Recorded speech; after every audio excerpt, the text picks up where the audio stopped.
We'll look closer at that fight and why it matters to the broader changes happening now. Avi Melamed still with us, a Salisbury Fellow of Intelligence and Middle East Affairs at the Eisenhower Institute, along with senior Middle East correspondent Mohammed Al-Qasim. Thanks very much for being here. Good to hear you. Mohammed, in Egypt, we've seen a state of emergency in effect for several months already. We've seen hundreds of Egyptian police and soldiers killed. It seems on the outside that outside of Iraq and Syria, Egypt is their bastion. Is that the case of ISIS? That's absolutely correct. I think the so-called Islamic State organization is feeling the heat in both Iraq and Syria. They've been uprooted from Libya. They have not been able to seize any territory in Yemen. In fact, Al-Qaeda is able to do that, but not them.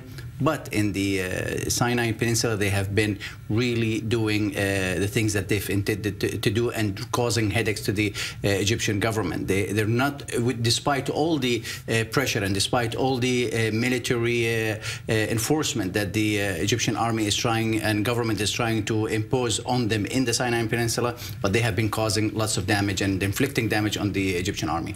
Avi, in terms of perception, and correct me if I'm wrong, the Egyptian army as well seems to be the strong army at the moment in the Middle East. Egyptian President Abdel Fattah el-Sisi came in as a military strongman. Why have they been unable to defeat not only ISIS, but affiliated groups in Sinai?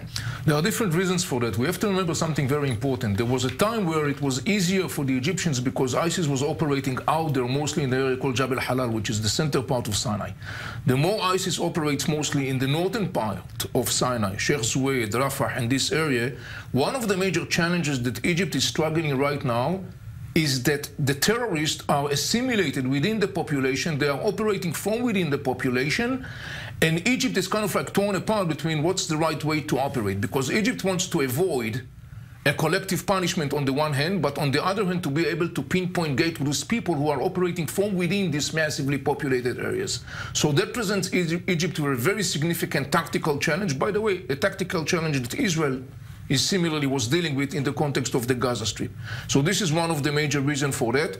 Another issue is the fabric of the population, the Bedouin tribes of the northern part of Sinai. Recently, there has been deterioration in the context of relationship between the Bedouin tribes and ISIS. There have been a couple of clashes. But all in all, in the end of the day, the Egyptians have to move very, very calculatively and very cautiously, because they don't want, on the one hand, to create animosity and resentment among the population as they are trying to outroot ISIS from this massive. That's very interesting, because it's really what we see even in the West, this issue that it's not just about fighting with the military, it's about the ideology, it's about stopping people from deciding I am going to choose this life instead of the other. Is Egypt able to do that, to fight it beyond the military? No, not at this point. And I think that one thing that I'd like to clarify, that it's not the IS fighters not only assimilated with the population in the Sinai, they are part of the population, and that's why it's extremely difficult, if not impossible, to defeat IS in Sinai right now. Historically, the Sinai population have been disfranchised by the Egyptian central government, and unless the Egyptian government takes serious steps economically and socially in trying to alleviate the hard conditions that they live under, they will not be able to gain their support. This is a Bedouin tribal environment, and their loyalty is to themselves first before it's to the government. And unless the government inject and close the gap and gain their trust, I think this will continue to happen. Again, this is the same thing that we see from place to place, that the areas that are ruled by chaos, that are disenfranchised, that have economic problems, those are the areas that breed terror. Why have these governments not learned that lesson? Or have they, and it's just not working? We're talking about a continuing failure. If you look all around you in different parts of the Middle East and beyond the Middle East, unfortunately, it's the same story time and again. Failing governments, dictators, brutal dictatorship that basically fail to provide the people with what they need. When you try to understand what gives birth to the average profile of this ISIS-style militant, you are looking at somebody that grew up in societies that unfortunately are underachieving. So this individual is thrown on the side of the road. He is not equipped with the right skills, tools, and abilities to function in a very competitive world, and he becomes a very easy prey for radical preachers who basically provide him something very significant. They provide this individual with path, identity, direction, sense of belonging, and the most important, they provide him with weapons.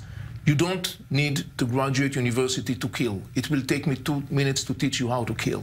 In the end of the day, these individuals that yesterday in their self-esteem were powerless and impotent, today in their self-esteem are dominant and powerful. And quite often what happens is that shift, that psychological, emotional shift, is encompassed with sense of moral superiority. That's what gives birth to the ISIS individual. I just want to add something to this. When I was in Iraq, I met two IS fighters, and they said the same exact thing. When we challenged them about their ideology, really they didn't have much in common other than that they were promised by the IS leaders who sought to recruit them.